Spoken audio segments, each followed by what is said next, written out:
Okay. As per వెరీలాగ్ syllabus చూసుకుంటే అండి, మనం ఫస్ట్ తెలుసుకుంది ఏంటి ఫస్ట్ యూనిట్లో?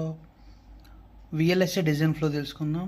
దాని తర్వాత ఇన్స్టాన్షియేషన్ చూసుకున్నాం. అట్లాగే ఇన్స్టెన్స్ అలాగే ఇన్ఫరెన్స్ చూసుకున్నాం. మాడ్యూల్ ఇన్స్టెన్స్ చూసుకున్నాం. అట్లాగే 4 ప్రోగ్రామింగ్ లెవెల్స్ తెలుసుకున్నాం. అట్లాగే లెక్సికల్ టోకెన్స్ గురించి తెలుసుకున్నాం. సో ఇవన్నీ ప్రోగ్రామ్స్లో స్టెప్ బై స్టెప్ రాయడానికి ఉపయోగపడతాయి. అట్లాగే ప్రోగ్రామ్ రాస్తున్నప్పుడు మనం కంపల్సరీ కొన్ని లాజిక్స్ వాడతాం. ఓకే, కొన్ని ఆపరేషన్స్ చేస్తాం. అవేంటి? మేబీ అర్థమెటిక్ అవ్వచ్చు, బైనరీ అవ్వచ్చు, లాజికల్ అవ్వచ్చు, ఏదైనా కానీ మనం ఆపరేషన్స్ చేయాల్సిందే. సో వాటికి సంబంధించిన క్వశ్చనే types of operators used in వెరీలాగ్.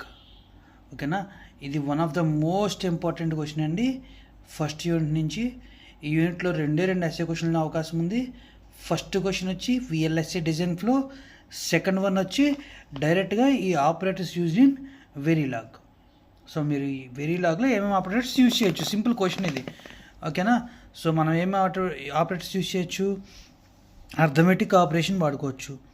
అర్థమెటిక్లో మళ్ళీ బైనరీ ఉంటాయి, యూనరీ ఉంటాయి. బైనరీ అంటే ఏమవుతుందండి అంటే రెండింటిని యాడ్ చేస్తాం. అంటే ఎడిషన్కి plus, subtraction, multiplication, division and modulus అంటే డివైడ్ చేసుకోవడానికి. సో 2 ఉన్నాయనుకోండి బైనరీ, అప్పుడు ఈ ఆపరేటర్స్ని వాడుకోవాలి.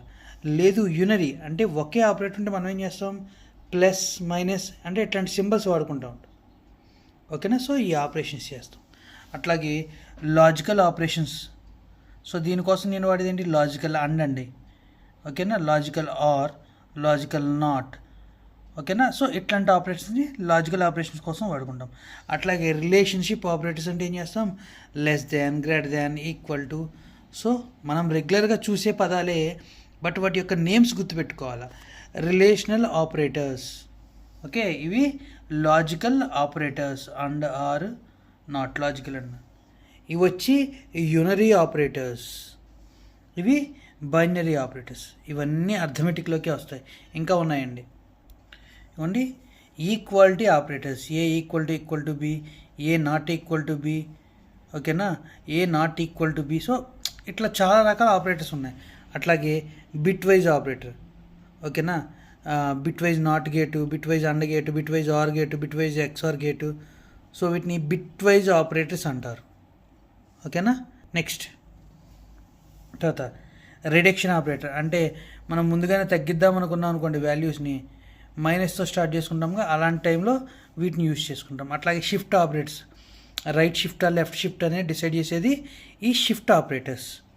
ఓకేనా, అలాగే కంకాటినేషన్ ఆపరేటర్స్, దాంతోపాటు రిప్లికేషన్ ఆపరేటర్స్. ఓకే, ఇవన్నీ కూడాను మనం విడివిడిగా నేర్చుకోకుండా కంప్లీట్గా మీకు ఒక టేబుల్ ఇచ్చాడండి లాస్ట్లో. సో మీరు ఈ టేబుల్ నేర్చుకుంటే మీకు ఇది 8 మార్క్స్ డైరెక్ట్ క్వశ్చన్ అండి ఈ యూనిట్ నుంచి. Arithmetic, logic, relational, equality, bitwise, reduction, అట్లాగే shift, concatenation, replication and conditional operators.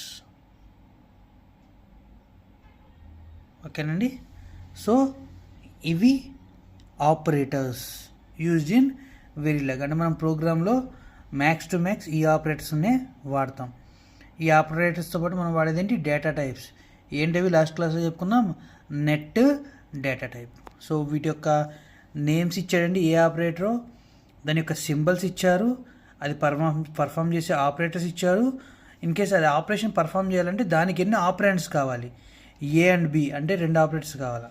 ఇది నాట్ గేట్ అంటే ఏం కావాలి? జస్ట్ ఒకటి, నాట్ ఆఫ్ ఏ ఒకటి ఉంటే సరిపోతుంది. సో అట్లా ఆపరేటర్ పేరు, ఏ ఆపరేటర్ వాడుతుంది దాని సింబలు, ఆపరేటర్ చేసే ఆపరేషన్ నేము, దాని యొక్క ఆపరెంట్స్ లిస్ట్.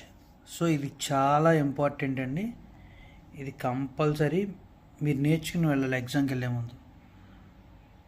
ఓకే,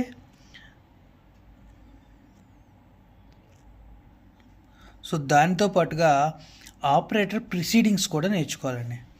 అంటే ఫర్ ఎగ్జాంపుల్ మనం చాలా ఆపరేటర్స్ చూసాం.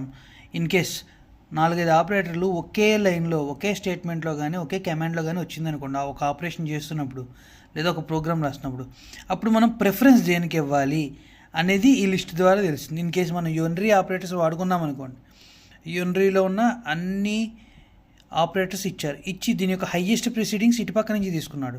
అంటే లెఫ్ట్ టు రైట్ మీకు ఇక్కడ ఇచ్చారు చూడండి, associated with left to right in expression. ఓకేనా. సో మనం ఎప్పుడు లెఫ్ట్ టు రైట్ మాత్రమే రావాలి. ఇది హైయెస్ట్ ప్రయారిటీ, ఇది లోయెస్ట్ ప్రయారిటీ. సో యూనరీ ఆపరేటర్స్లో ఇది. సో మల్టిప్లై ఆపరేటర్స్లో ఏమవుతుంది, డివైడెడ్ బై అనేది హైయెస్ట్ ప్రయారిటీ. సైన్ ఆపరేటర్స్లో నెగిటివ్ అనేది హైయెస్ట్ ప్రయారిటీ, పాజిటివ్ అనేది లోయెస్ట్ ప్రయారిటీ. రిలేషన్షిప్లో గ్రేటర్ దెన్ అనేది హైయెస్ట్ ప్రయారిటీ, లెస్ దెన్ అనేది లోయెస్ట్ ప్రయారిటీ. సో ఇట్లా ప్రయారిటీస్ని కూడా మనం ముందుగానే తెలుసుకోవాలి. ఓకేనా. ఇవి కూడా కంపల్సరీ మీకు పెరాంథసిస్ నథింగ్ బట్ బ్రాకెట్స్లో ఉండాలంటున్నాడు వాడు. చూడండి, parenthesis can be used to change the proceedings and clarify the situation. అంటే మీకు 4-5 ఆపరేటర్స్ ఉన్నాయి. ఇన్ కేసు ఇక్కడి నుంచి ఇక్కడికి బ్రేసెస్ ఉంటే ఫస్ట్ ప్రిఫరెన్స్ దీనికి ఇవ్వాలి. దానికి ఇవ్వాలి మనకి ఎలా తెలుస్తుంది, ఫస్ట్ దానికి పెరాంథసిస్ ఉండేట్టు చూసుకోవాలి అని చెప్తున్నారు.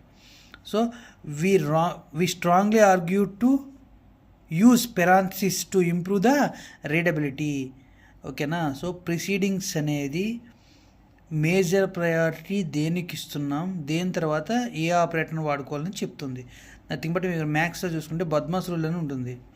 ఓకేనా. ఫస్ట్ బ్రాకెట్ ఆఫ్ మల్టిప్లికేషన్ అని చెప్పి సబ్ట్రాక్షన్ అని చెప్పి ఉంటుంది కదా. సో బద్మాస్ రూల్ వాడతాం ఇక్కడ. అలాగే ఆపరేటర్ ప్రిసీడింగ్స్ అనేది వాడతాం. సో మేజర్గా ఇవి ఉన్నాయి.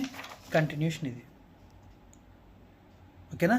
సో ఫస్ట్ ఈ ఆపరేటర్ ప్రిసీడింగ్స్ కంటే ముందు మీరు ఈ ఆపరేటర్స్ దాని యొక్క సింబల్స్ మాత్రం కంపల్సరీ నేర్చుకోండి. డ్యామ్ షూర్ క్వశ్చన్ ఇది. ఇంక ఇది రాకపోయినా మీకు ప్రోగ్రామింగ్ రావాలంటే ఇది కావాలి. ఓకేనా. సో దాంతోపాటు ఆపరేటర్ ప్రిసీడింగ్స్ కూడా. ఓకే.